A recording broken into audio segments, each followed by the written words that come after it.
like to start off by expressing appreciation to the African People Solidarity Committee for sponsoring this event on tonight, and to all of you who have come out. And then I want to apologize to you, especially those of you who've probably never heard me speak before, that some years ago I was pepper sprayed by police and trapped into a building for quite a period of time that was filled with tear gas, and developed a polyp on my vocal cord and so it flares up, and this is one of those times when that's happening. I've been warned, by the physician that I have to be careful how I speak, and so I apologize for that. Comrades, brothers and sisters, I do appreciate your coming out on tonight. And I'd like to start by saying that right now we are witnessing another military adventure by the U.S. This blatant bombing of Libya by the Obama regime is a crime. It is a crime of such magnitude that it's really hard to describe. And I say that in part because Obama is a response to an imperialism that is suffering extreme crisis. Everywhere you look around the world, you see that imperialism is unraveling. Everywhere you look in the world, where it used to be possible for a U.S. president to quiet people struggle down by getting on the phone and calling this prime minister or this president or another, it doesn't work anymore. Now the peoples around the world are struggling to reverse the verdicts of imperialism. And George W. Bush was one response by the ruling class in this country to this terrible crisis of imperialism, to losses that imperialism is experiencing all around the world. As you know, Bush was going to bomb the peoples of the world into submission. And everybody remembers the famous pose by Mr. Bush on the troop, on the carrier with the helmet under his arm, declaring that they had succeeded in crushing the resistance in Iraq. But the Iraqi people didn't get the memo. And the resistance has continued since then. The resistance of the people in Afghanistan. We're talking about a place where the people are so poor they can barely afford bread to feed their children. Where the U.S. has created this boogeyman, this Taliban boogeyman, or this Al-Qaeda boogeyman, to justify this grotesque, barbaric aggression against the people. But it didn't work. It's clear that Bush, in the 8 years that he was head of state, probably did more work to organize the resistance of the peoples around the world than Che Guevara while he was alive. So the people everywhere, as opposed to being cowed and beaten down, were mobilized and organizing against U.S. imperialism. People who had never been to Afghanistan before, some even came from this country, went to Afghanistan for an opportunity to fight against U.S. imperialism. So it wasn't working, and that was clear. And so what became obvious is that U.S. imperialism could not represent itself in its own face, in the same old way anymore. And part of a ploy by a sector of the bourgeoisie was to have imperialism represent itself in blackface. So now that imperialism represents itself in the face of the vast majority of the people of the world who are struggling against imperialism. The leader of imperialism, the leader of those who are attempting to maintain a world of enslavement looks just like the slave now. And so if the people could not be then bombed and shot into submission, the people would be seduced into submission by a Barack Hussein Obama. I want you to think about this.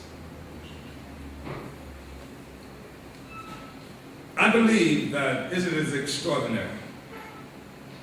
Here we have a situation, and I'm making light of this in a way, where the first black president of the United States, not John or Frank, or even Jesse or Al, not Marvin or Frederick, the first black president of the United States, Barack Hussein Obama.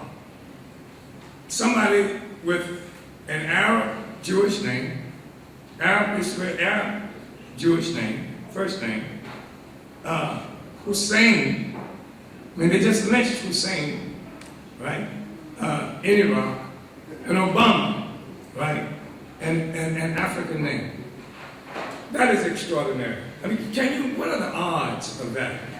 I mean, the first black president of the United States, what are the odds that a Barack Hussein Obama, an African man, born of a North American woman, who has no experience in living with African people anywhere in the world, even in Africa or here. I believe that if he hadn't existed, it would have been necessary for them to go into a laboratory and create this guy. I also think that Obama is important because I was extremely disturbed by people who I have respected in the past, so-called revolutionaries, nationalists, communists, of every persuasion, African, white people, etc., who seem to believe that imperialism, which is a social system, somehow becomes something else if a Negro is in the White House.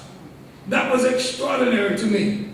From learned people, some of them who brag about being scientific in terms of their assessment of the affairs of the world, who say they understood laws of social development on the one hand, but who would say that the selection, somebody gave this guy $700 million in his campaign, the largest sum of money ever by any president in the history of this country. And we have to assume that they gave him $700 million to forward a progressive cause or to help African people. The largest amount of money that came from Wall Street to Barack Hussein Obama, because imperialism is in a state of crisis, because it doesn't work anymore, because the peoples of the world have decided not to live like this anyway, because the world that we live in, under U.S. domination primarily, even though it is a fraying domination today, is one where half the people on earth live off less than $2 US a day. And we're on the continent of Africa, where Obama's daddy was born. In sub-Saharan Africa, people live off $1 a day, which is half as much as a cow in Europe receives for subsistence. This is the world that we're talking about. This is the world that the U.S. dominates right now.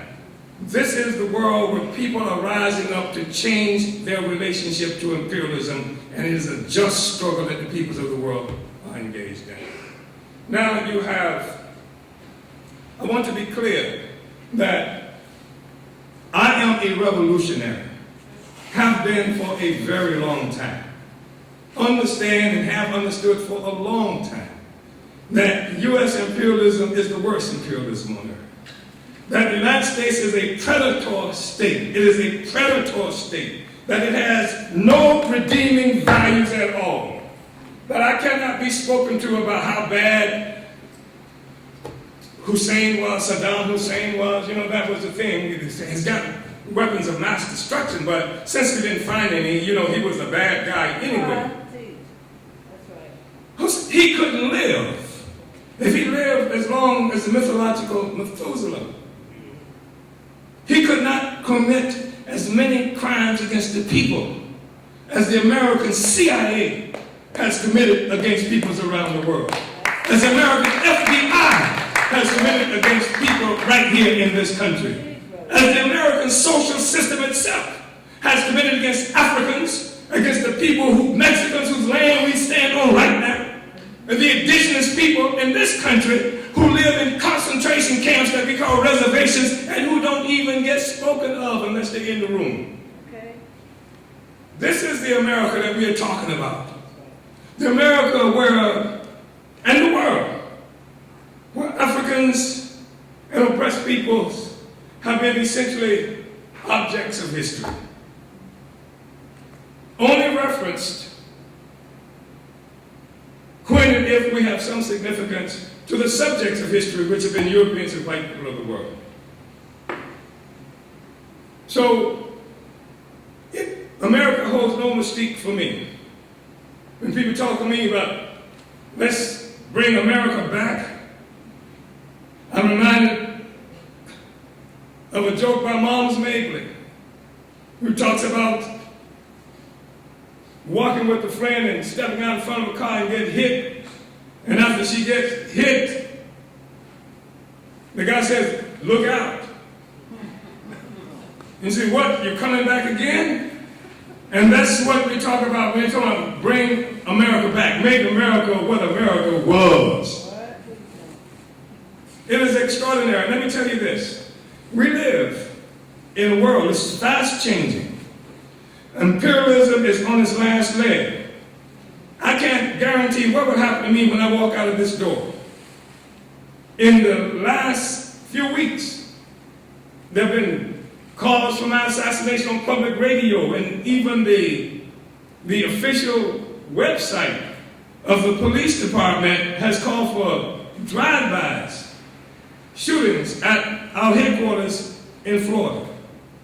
Any of that may happen, but it doesn't matter because imperialism is a dying beast. It is on its last leg. It is on its last leg right now. And that's what we're looking at around the world. That's what we're looking at when we see what people are trying to do in Egypt and Tunisia. When we see the desperate attacks against the people of Libya.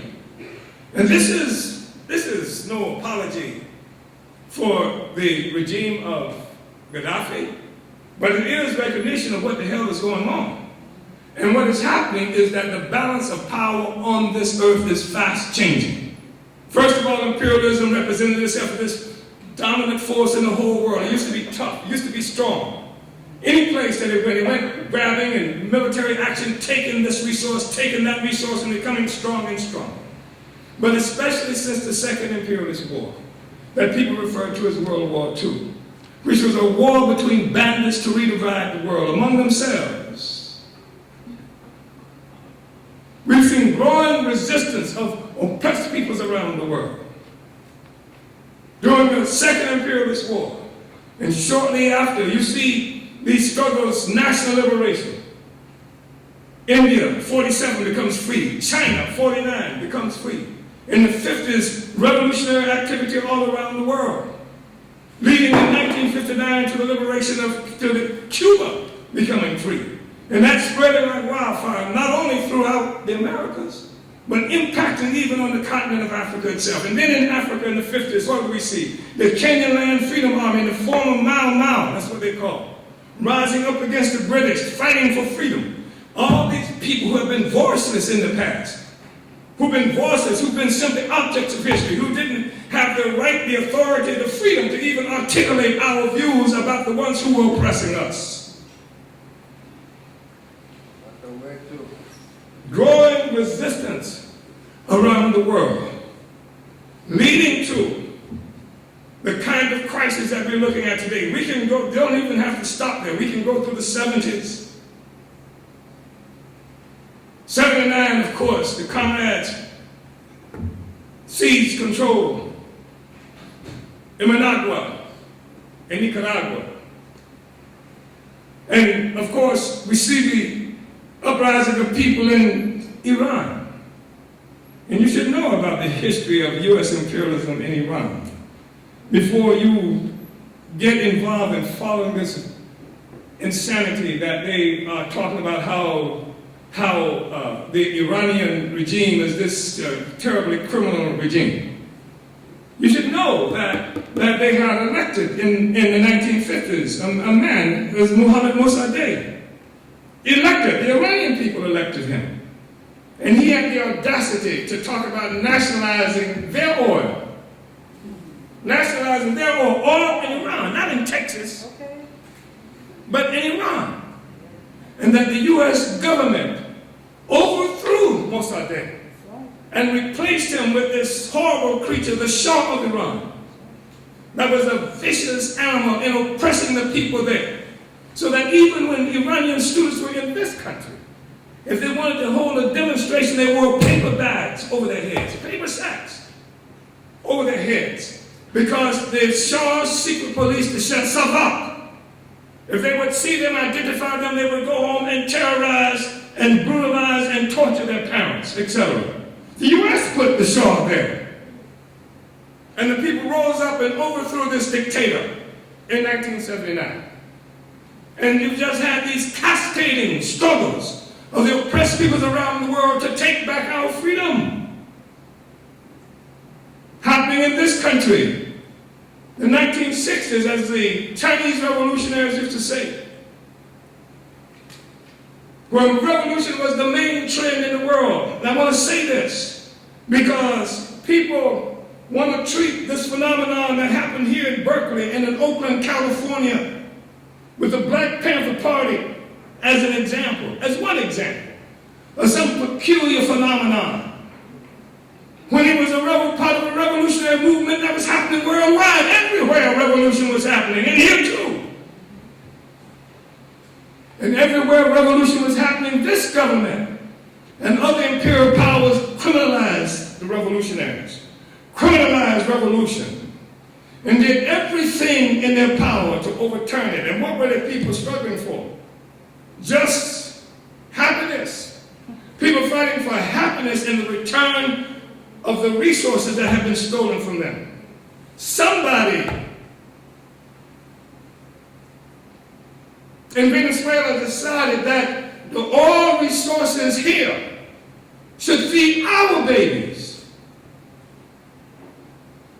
Somebody in Guinea-Conakry said that the bauxite here that's used to make aluminum should be for something else other than filling the supermarkets in America and Europe with wraps for food that we'll never see. It is righteous for the people to rise up to struggle for their resources. We work in a place called Sierra Leone. Some of the best diamonds in the world come from Sierra Leone. But the people who bring those diamonds up, they exist off 32 cents a day and a cup of rice, if they're lucky. Don't have clean water. Don't have a national electric grid. So the people get electricity through generators everywhere. This is the reality of peoples around the world that they have decided not to live with anymore. And I say right on to that. And I say that we have a responsibility to support the revolution. It's not enough to call for peace. That's the kind of movement we have in this country. People are right on peace, peace, peace. They want an imperialist peace. If we believe in peace, then we understand that peace cannot exist without social justice. If we believe in peace, then we have to oppose a social system that is responsible for the oppression and exploitation of the vast majority of the people in this world. We have to do that if we believe in peace. If we believe in peace, we have a responsibility to express solidarity and victory to the oppressed people. Not just peace in Afghanistan, but victory to the people who are fighting the occupation of Afghanistan. Victory to the people in Iraq against colonial occupation. That's what our stance has to be if we really believe in peace. If we really believe in peace. We have to be opposed to imperialism. We have to be opposed to imperialism. It is not good enough just to oppose this policy or that policy of imperialism. Imperialism is not a policy, it is a social system that dominates the world that was born of slavery and colonialism. That's what imperialism is. But you got a peace movement that will pick and choose what it wants to deal with. How in the hell can you have a pacifist peace movement that is willing to have human beings who will lay their bodies down in front of a tank that's going to Afghanistan or that's in the illegitimate state of Israel on the one hand, but will not do a damn thing to stop a patrol car that's heading into East Oakland where they're going to kill another African tomorrow? What kind of peace is that? What kind of peace movement is it that can recognize that, but cannot recognize the justice of the struggle of the Mexican people whose land only recently have been stolen from them? What kind of peace movement is that? It will not have any validity at all in this era that we have entered into today. Imperialism is an animal that is sorely wounded, and the struggles of the people are growing in intensity every day. And I'm happy to say that. So, with your permission, what I'd like to do is just share a little something with you. Usually I don't do this, but I think I'm addicted to soapboxes. And I'm not being as restrained as my physician has suggested that I should be in this presentation. So, I'd just like to share something with you because a man, Karl Marx, once said that philosophers have really been involved in explaining the world. But the real task is to change the world. And there was a revolutionary movement that I was a part of in the 1960s. Some of you may have participated in that revolutionary movement as well. But that movement was crushed. Some of you saw the evidence of that movement being crushed. Some of you were old enough to remember little Bobby Hutton falling here in Oakland, California. Or if not, Bobby Hutton, there in 1969 alone, more than 30 members of the Black Panther Party were killed around this country. One of the founding members of the African Socialist Party was killed. And more than 300 members of the Black Panther Party were arrested in that year alone throughout this country. So a revolutionary movement was crushed, beaten down, wiped out. Assassination became the order of the day. You know that. King was assassinated, Malcolm was assassinated, and other people who are not as well known were assassinated. Fred Hampton was assassinated, in Chicago. Carl Hampton in Houston, Texas, assassinated. It was something that happened all around this country, all over this country. Everybody knew it was the U.S. government that was doing that. And so a movement was crushed. The Black Liberation Movement was wiped out. People murdered, mass arrests all over this country. There are people who were arrested during that period and still locked up in jail today. People who had the courage to fight against injustice, who were political prisoners. I'm talking about people like Sundiata Kohli, Anthony Bottoms, who lived right out in this area, and others who are still locked up in prison today, and who don't even get a mention, generally speaking. But what happened was, during this, with the defeat of this revolution, with the counterinsurgency that followed this revolution, where it was a revolution born out of the oppression of African people in this country, where around the world people knew of America because of its brutality against African people. Some of you, have seen the pictures of Africans just trying to register to join the Democratic Party. Churches bombed, peaceful demonstrators, cattle prods, electric cattle prods used against them, high-pressure water hoses, just terror everywhere. And it crushed the movement down. And what came out of that, where we had organization, drugs imposed on our communities. Somebody said, well, the government wouldn't impose drugs on our communities. Same people who say that they're doing something illicit and illegal, killing Vietnamese when they were doing that, killing Afghans when they were doing that. I said, but this government wouldn't put drugs in the African community. I've heard Negroes say that. The U.S. government wouldn't sell drugs. They sold your grandmama.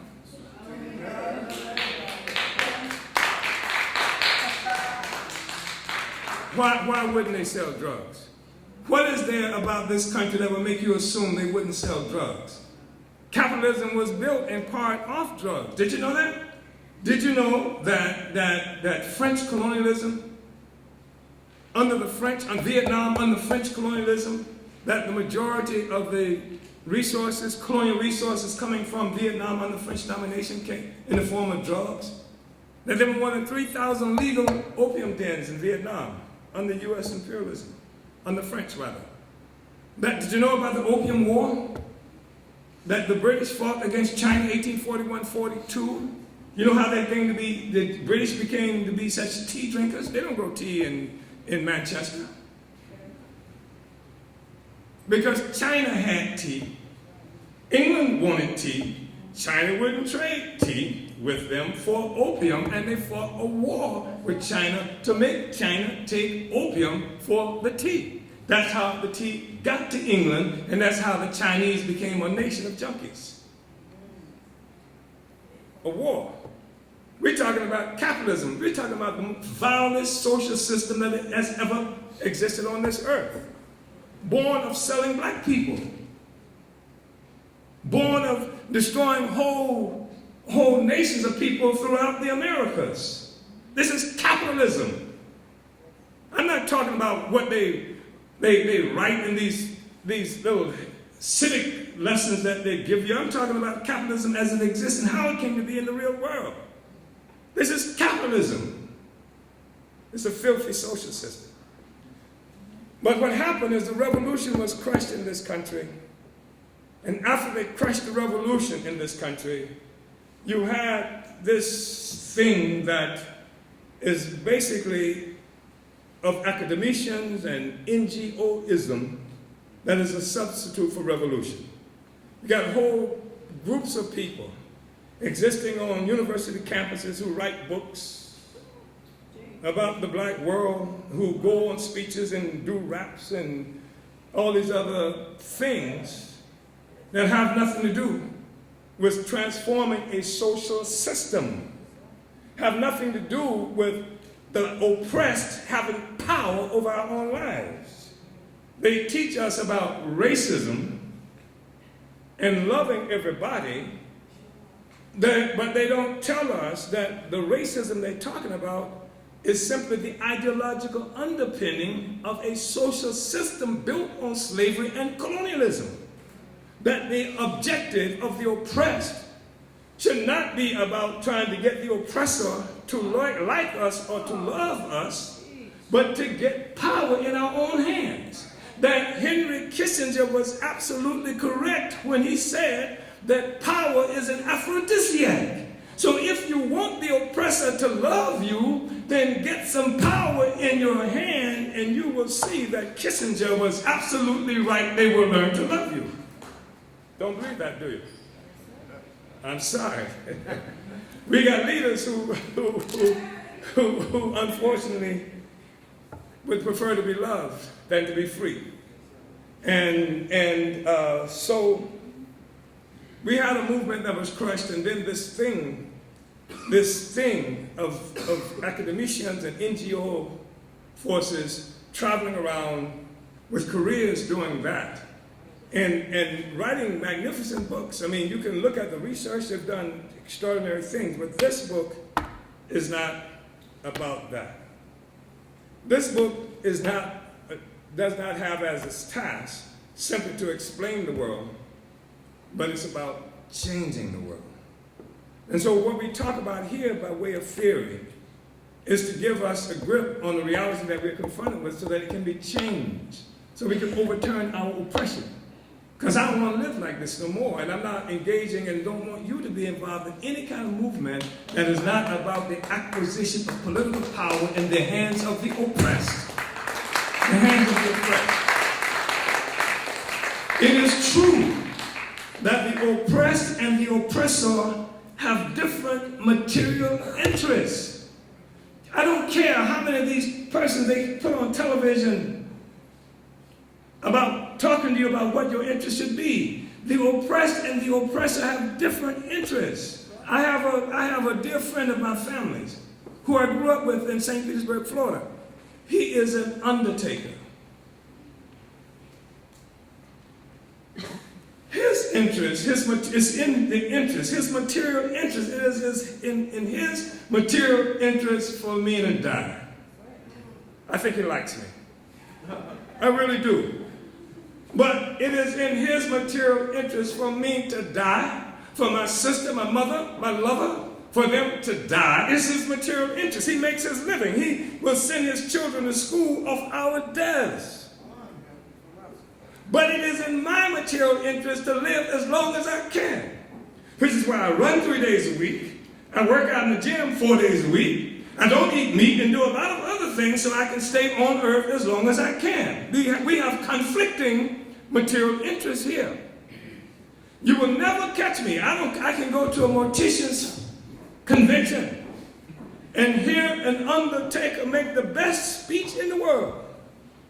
But you will never hear me say, wow, he made such a good speech. I think I'll die 3 years early so he can get the body. No, we have different material interests. And the oppressed and the oppressor have different material interests. We do not have the same interests. I don't give a damn if they do look like us. I don't care if he's got a left-hand jump shot, a pimp limp. We have different material interests, and that's something that we have to come to grips with, especially Africans. We have to come to grips with that. Because we don't want to deal with the question of class contradictions inside our own community. So I would like to just read briefly, if I may. Just a little. I'm not going to read much. From who? You don't? Say that? From who? Oh, I'm reading from One People, One Party, One Destiny, the report to the Fifth Congress that I authored. It was authored by me. Thank you. We said that struggles of the peoples, and this Congress was held in July of last year. The struggles of the peoples and countries under neo-colonial domination, who are struggling against imperial white power, represent the defining events in the world today. These are the struggles to reverse the verdict of imperialism and to overturn the past 600 years of imperialist history that created the current political, economic, and social configuration of the world. These struggles have achieved critical mass, and try as they may, there's nothing the imperialists can do to stem this tide of resistance that represents the true measure of progress in human affairs. These are the struggles that represent the true measure of progress in human affairs. the struggles of oppressed peoples to change the relationship that we have with imperialism, to not be oppressed any longer, to not have to live off $2 a day any longer, to take back the resources that rightfully belong to us and take back our dignity and our ability to do for ourselves. The vicious wars of occupation in Iraq, Afghanistan, and now extended to Pakistan, the genocidal terror directed at the Arab people of occupied Palestine in defense of the illegitimate white nationalist settler state of Israel that rests uneasily on stolen land, the United Nations and direct U.S. imperial occupation of tiny, historically persecuted and plundered Haiti, the continued subversive efforts to undermine the movements toward independence and social democracy throughout South America.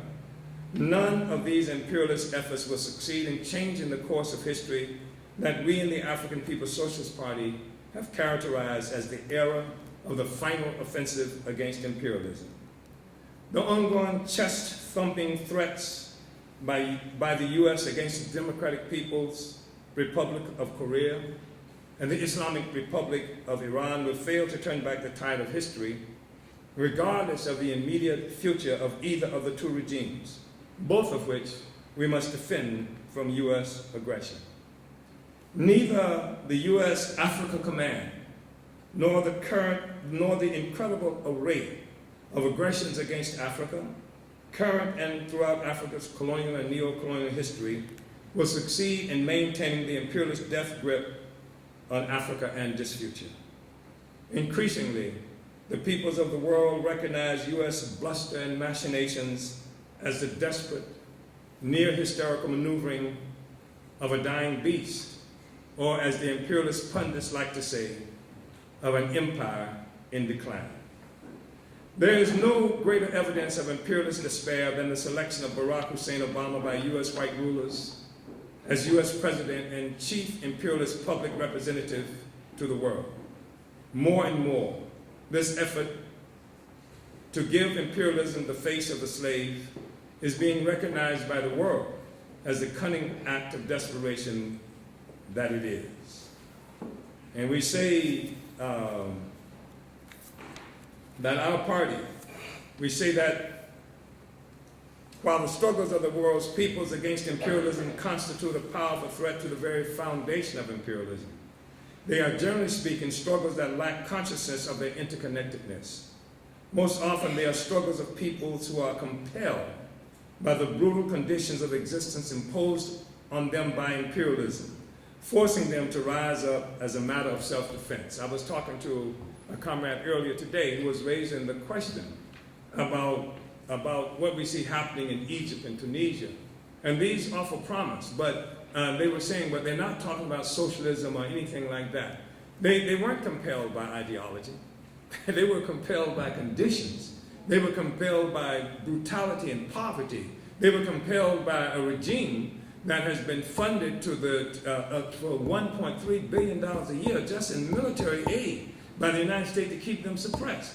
That was the thing that thrust them into motion. Of course, there are problems with that because without the kind of leadership with a real program that represents that the working people themselves are going to have to be, the working class is going to have to become the ruling class, then there are still threats to the future of that revolution. But even so, it is a challenging situation for imperialism, what we see happening there. And so we have people who are struggling, and I say that, we say here that most of the struggles are people who are compelled by the brutal conditions of existence imposed on them by imperialism. And that is how many people, even in this country, who are progressive, trying to understand what's happening. Like a comrade asked me today, he said, well, look at Libya. Like, what is happening in Libya? Is it because of the oil? Well, it's oil, but it's more than oil. You can't take Libya in isolation from everything else that's happening in terms of how imperialism is unraveling.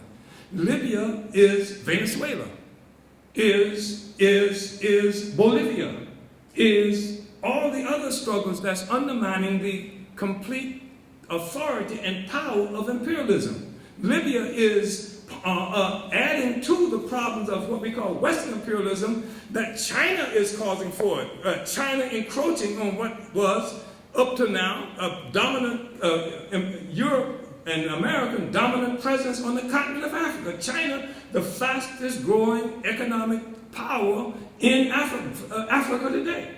China now challenging U.S. supremacy in Asia, becoming increasingly significant in terms of economics, military force there. Everybody has to deal with China there. And so the U.S. is not just dealing with Libya. You can't deal with Libya by itself. You got to see that imperialism is in trouble everywhere on every front. And we applaud that reality.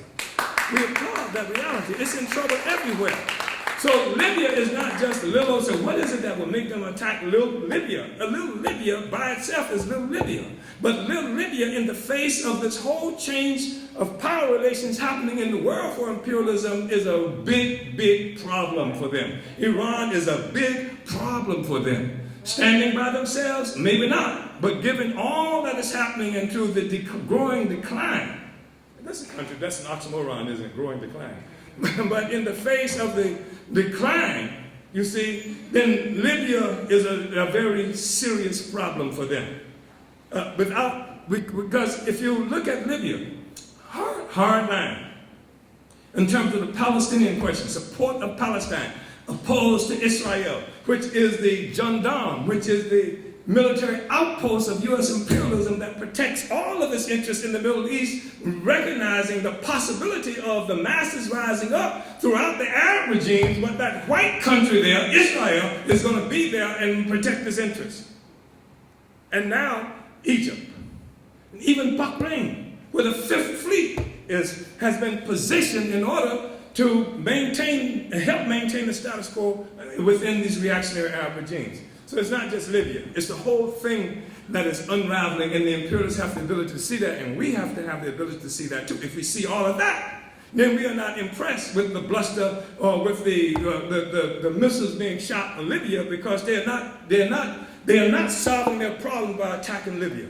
They're adding to the problems by attacking Libya, by growing the resistance of everybody around the world, waking up people around the world. And the people have determined that we're not going to be slaves no more. We don't give a damn how many Tomahawk missiles you got. People are not going to be slaves anymore. That's what Lavelle Mixon said, you know. And he wasn't even political. He wasn't in the party. He just hated occupation, like most of us hate occupation. You don't even have to go to political education classes to hate occupation. You just hate this guy who cruises up to you on the corner and tell you to get off the corner. Like he your mama. You know what I'm talking about? Give me the corner. You know, you just hate the reality that you got 18-year-old, 17-year-old children who go before somebody who puts them in prison for 50 years, like time belongs to them.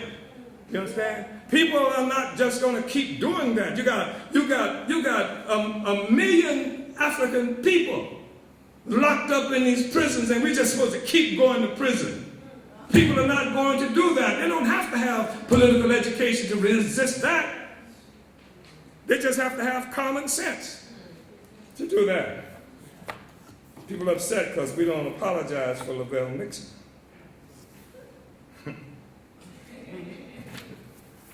I want to just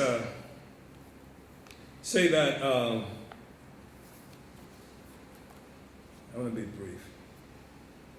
We say that African internationalism is a theory that explains the world, as well as the place and future of Africans in it. African internationalism recognizes that capitalism, born as a world economy, has its origin in the assault on Africa and the global trade in African captives, as well as the ensuing European onslaught on most of the world. See, capitalism was not a gift from Jesus to somebody. There's this great mystery, you know, or as Mr. Bush used to say, it's because we are good, right? Capitalism didn't just appear. It ain't even a theoretical question. All you got to do is look at the history and see how Europe and the white world got rich at the expense of everybody else. How has it happened that that suddenly I get poor and you get rich, right? The Indians get poor, you get rich. You know, the Mexicans get poor, you get. How many? There's no connection at all between that. You know, the fact is you wouldn't have an address in California if you hadn't stole half of Mexico. You know, I mean, that's just an objective reality that you can't. That's not a theory. That's not a theory. That's history. And you can go even to a public library and pick that up.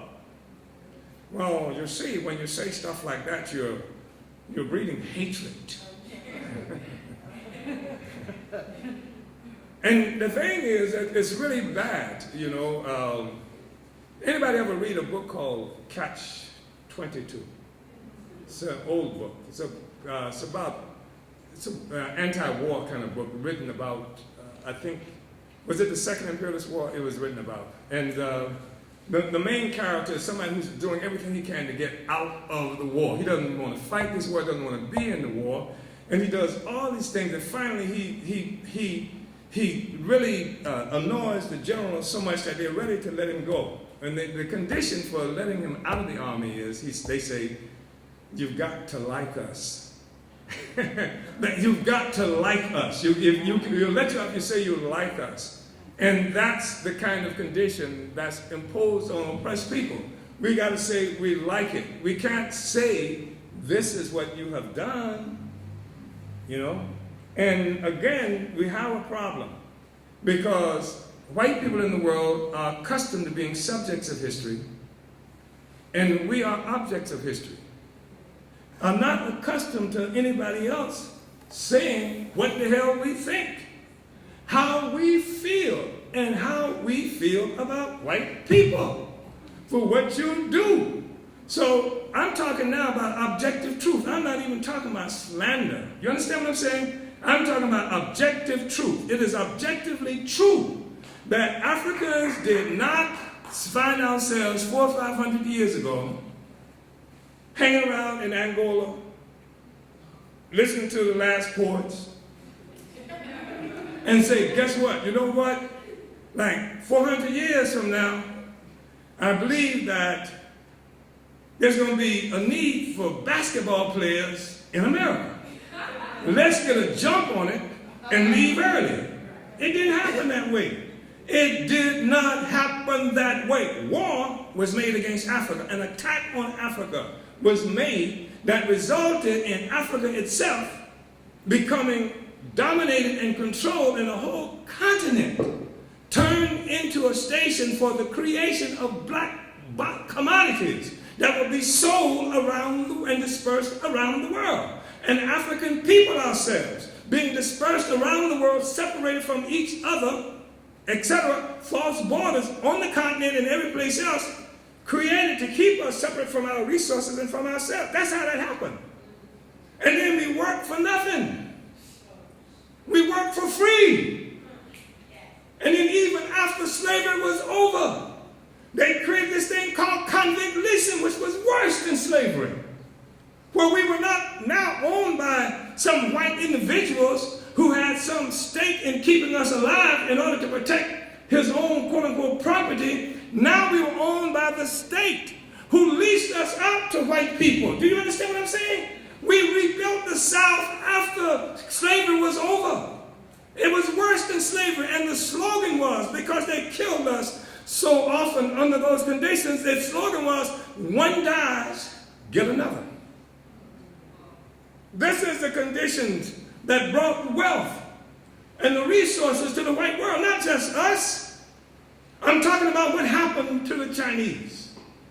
I'm talking about what happened to the Vietnamese. I'm talking about colonialism that spread misery to all over the globe and brought wealth and resources to Europe and North America. That is an objective reality. That's not slander.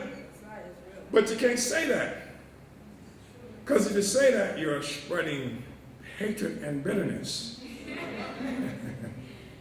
I'm telling the truth. They say, well, that happened a long time ago. Happened a long time ago. And now suddenly, something that happens a long time ago is no longer valuable. Where they have created whole institutions and universities based on things that happened a long time ago. They call it history. They call it history. And so that's like a contradiction. And it's unnerving because Europeans and North Americans, it's a relatively rare and new phenomenon to have masses of people defining with ourselves as the subjects of history, and Europeans now becoming objects of history. So that makes a real discussion kind of difficult in the beginning. But believe me, you can get used to it. You can. You have to, because the world is changing. Everybody got an opinion. White people ain't no people with opinions. Everybody got an opinion. Everybody makes certain assumptions about the reality that has been imposed on us. Everybody has a brain to be able to say, this is our reality and this is how you fit into it. See? It's something that you have to get used to. So we say that it was this savage aggression against Africa, Asia, and the Americas that raised Europe from a disease-ridden habitat of warring tribes to a dominant force in the world. Europe is today inhabited by a people whose sense of sameness is both defined and challenged by the unifying parasitic capitalist economy that puts Europeans in opposition to the rest of the world upon which their economic lifeline depends. That's what we're seeing happening in Libya and various other places around the world. That's just an objective reality. And that's the way imperialism is structured. African internationalism recognizes that the process of slavery and brigandage that consolidated the political economy, national identity, and general well-being of what came to be known as Europe is the same process that results in the wretched, divided, impoverished, and exploited lot of Africans and much of the world. On July 19, 1920, V.I. Lenin, leader of the Russian Revolution of 1917, made a presentation to the Second Congress of the Third Communist International that reflected the impact the Garvey movement and other struggles for national liberation were having on the consciousness of Europeans who had previously disregarded our significance.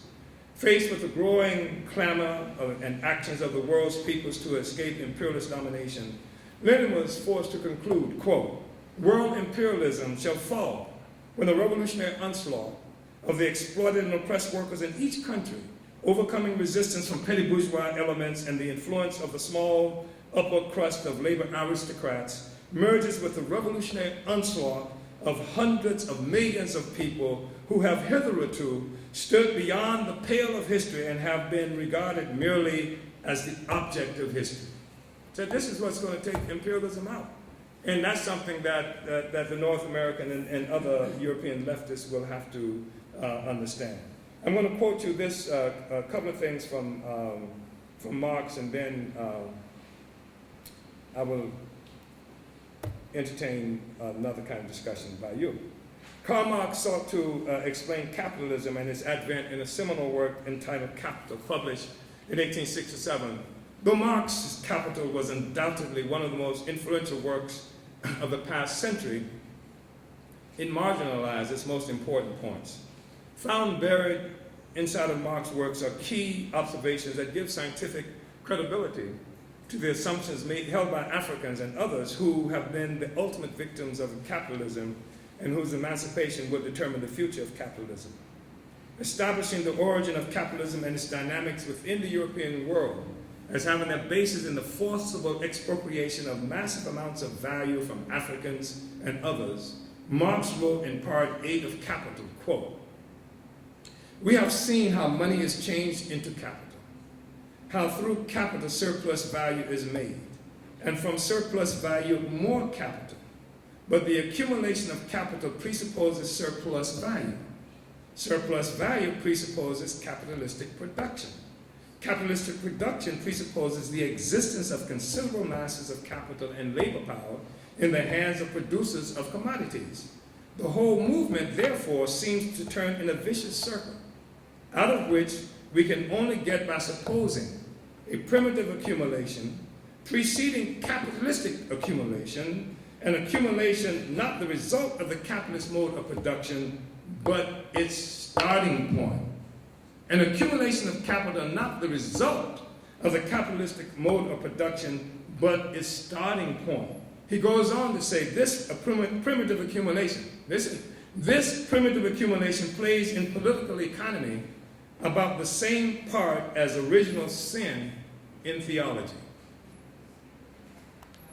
This primitive accumulation plays in political economy about the same part as original sin in theology. He says further, the discovery of gold and silver in America, the extirpation, enslavement, and entombment in mines of the aboriginal population, the beginning of the conquest and looting of the East Indies, the turning of Africa into a warren for the commercial hunting of black skins, signalized the rosy dawn of the era of capitalistic production. These idyllic proceedings are the chief momenta of primitive accumulation. While the cotton industry introduced child slavery in England, it gave in the United States a stimulus to the transformation of the earlier, more or less patriarchal slavery into a system of commercial exploitation. In fact, the veiled slavery of the wage worker in Europe needed for its pedestal slavery pure and simple in the New World. Again, he says, in a book called The Poverty of Philosophy, direct slavery is as much the pivot of bourgeois industry as machinery, credits, etc. Without slavery, you have no cotton. Without cotton, you have no modern industry. It is slavery that gave the colonies their value. It is the colonies that created world trade.